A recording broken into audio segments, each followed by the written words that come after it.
got that first email from her saying to me, oh, this book belongs somewhere in Women's Journal, in Essence, or whatever. I was like, wow. I mean, that meant so much to me because I take constructive criticism.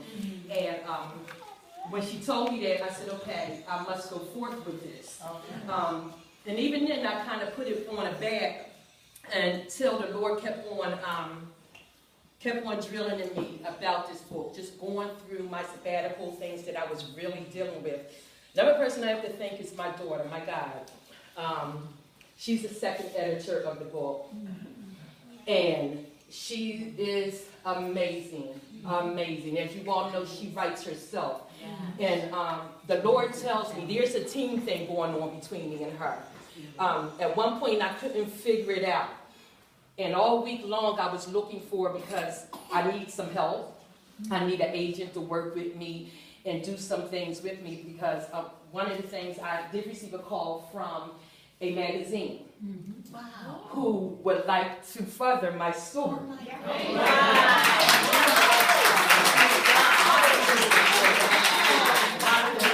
I had a phone interview.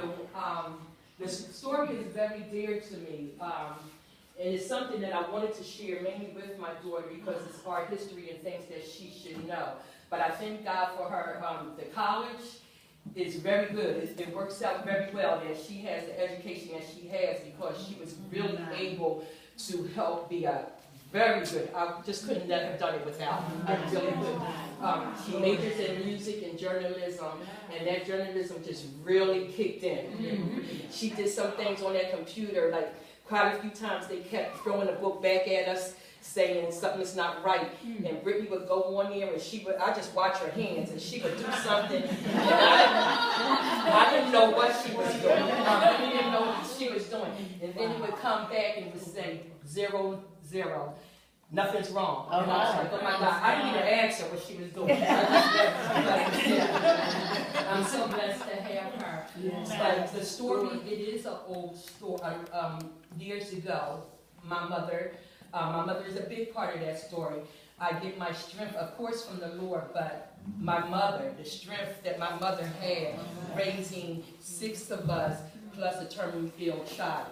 So when I think back on my mother and the things that she had to deal with, and I had to grow up a little bit because at that time, my sister right here, she was about 5 years old. So I took a lot of responsibility with them. So the sisterhood thing, the main thing I wanted to get from this book, others to get from the reading, is the love between 2 sisters. Amen. Amen. Yes. The healing. Back then, we were not taught so much on how we can be healed. You know, you all know that we come from churches that they didn't really focus on healing. But now we live in a day, if you read the book, my mother had cancer, but she's a survivor because we live in a day where we know about healing. And I remember the time when me and my sisters, we got together when we found out about my mother, and we said, you know, Lord, you said that this was not going to ever happen to us again. You know, but it's not that he don't bring situations on us. It's how we can get out of them, because things will happen.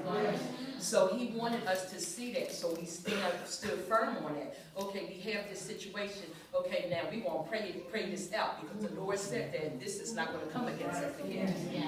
And then my grandson, if you read the story, it happened, he had the cancer. Elijah now is 8 years old and he's cancer-free. We knew about healing then. So the whole model of the story, what I wanted people to realize, that we can be healed. We have the power of healing. We don't have to live in our circumstances. And also, it's just a story of love between my love with my sister. I named it a song for my sister because of what God gave me when he took my sister. And I was 15 years old, and I was really, really in a way.